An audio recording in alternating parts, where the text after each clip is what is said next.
जय जिनेन्द्र। हमारा जो आज का टॉपिक है वो टॉपिक है मन को कैसे जीते। तो इसे एक गाथा के माध्यम से शुरू करते हैं। एक बार बादशाह अकबर आम सभा में बैठे हुए थे। थोड़ी देर बाद वहां पर बिरबल आते हैं। बिरबल अपने स्थान पे बैठ जाते हैं। अकबर ने बिरबल को देखा तो उनका मन उनसे मजाक करने का होता है और वो कहते हैं कि मैंने एक स्वप्न देखा। उस स्वप्न में देखा कि तुम और मैं दोनों सैर करने गए हैं और हम घूमते घूमते बहुत दूर निकल जाते हैं। वहां पर जब हम पहुंचे तो वहां पर हमें दो कुंड दिखाई दिए। एक कुंड में तुम झांक रहे थे, दूसरे कुंड में मैं झांक रहा था। जिसमें तुम झांक रहे थे वो कुंड विष्ठा से भरा हुआ था और जिसमें मैं झांक रहा था वो अमृत से भरा हुआ था। ये सुनते ही बिरबल तपाक से जवाब देते हैं कि बिल्कुल सही फरमाया जहांपना आपने, मैंने भी बिल्कुल यही स्वप्न देखा है। अकबर पूछते हैं कि क्या तुमने भी बिल्कुल बराबर यही स्वप्न देखा? तो बिरबल कहते हैं बिल्कुल सही, यही स्वप्न मैंने भी देखा है हुजूर। मैंने भी आपके जैसे ये स्वप्न देखा, पर शायद आपकी नींद कुछ जल्दी खुल गई, मेरी नींद कुछ देर बाद खुली।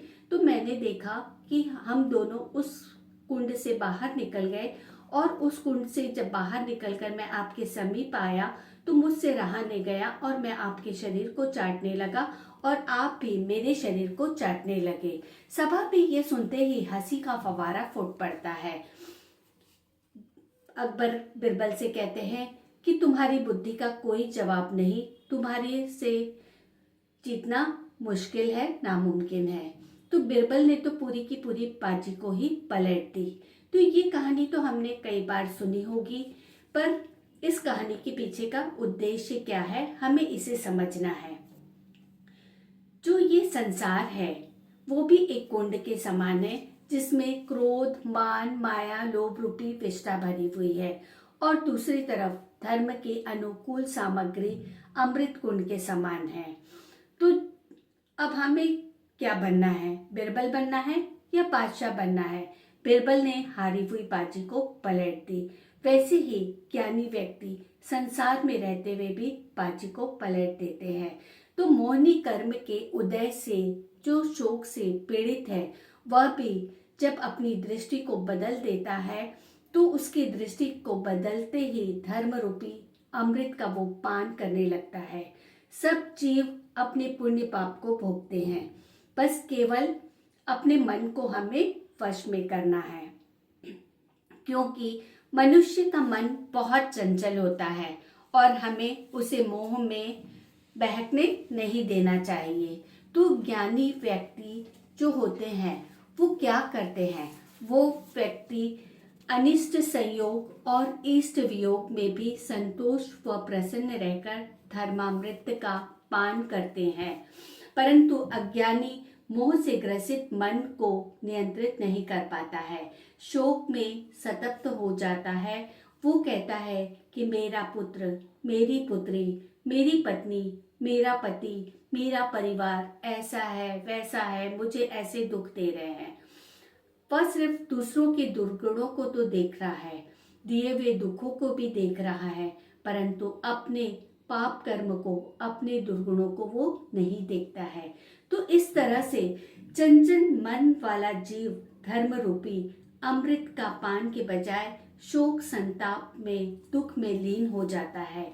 मन जो होता है वो अपने मान, आनंद का भूखा होता है। आनंद की भूख उसका स्वभाव होती है।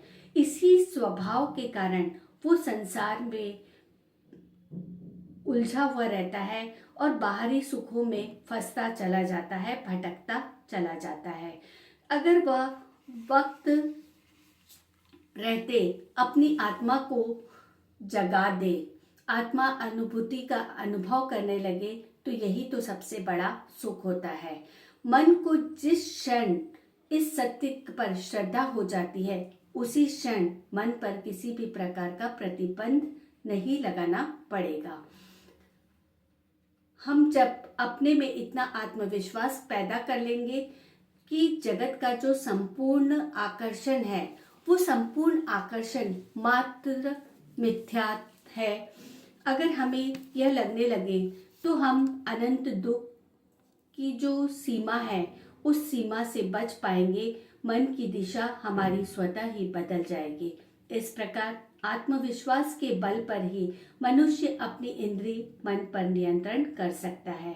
तो इस मन के मैल को धोने का जो साबुन है वो साबुन है अच्छा साहित्य, अच्छी पुस्तकें, आत्मा में लीन होना, अच्छे विचारों का आदान प्रदान करना। हम तन का श्रृंगार रोज करते हैं, अध्यात्म के दर्पण में मन का श्रृंगार भी कर ले तो जीवन जीने की कला मिल जाएगी। तो अंत में बस इतना कहना चाहूंगी, जगाए अपने आप को, अपने भीतर उसको पुकारे जो सोया हुआ है। अपने भीतर अपने आप को हमें जगाना है। अगर वो महावीर में जग सका, बुद्ध में जग सका, राम कृष्ण में जग सका, जीसस में जग सका है, तो वो भी तो हमारे जैसे हड्डी मांस के लोग थे और इन्हीं विकृति परिस्थितियों से भी तो घिरे हुए थे जैसे हम आज घिरे हुए हैं। अगर एक भी मनुष्य जागा तो दूसरा भी कभी न कभी जाग सकता है। तो क्यों न वो दूसरे मनुष्य आप और हम हो जाए। बस जागने की आकांक्षा से पर हमें आतुर हो उठना है। जागरण निश्चित है, निर्णय तो सिर्फ हमारे अपने हाथों में है कि हमें जागना है या सोई रहना है। तो अगर आपको मेरा टॉपिक पसंद आता है तो प्लीज़ मुझे लाइक करें, सब्सक्राइब करें। ओम अरहम।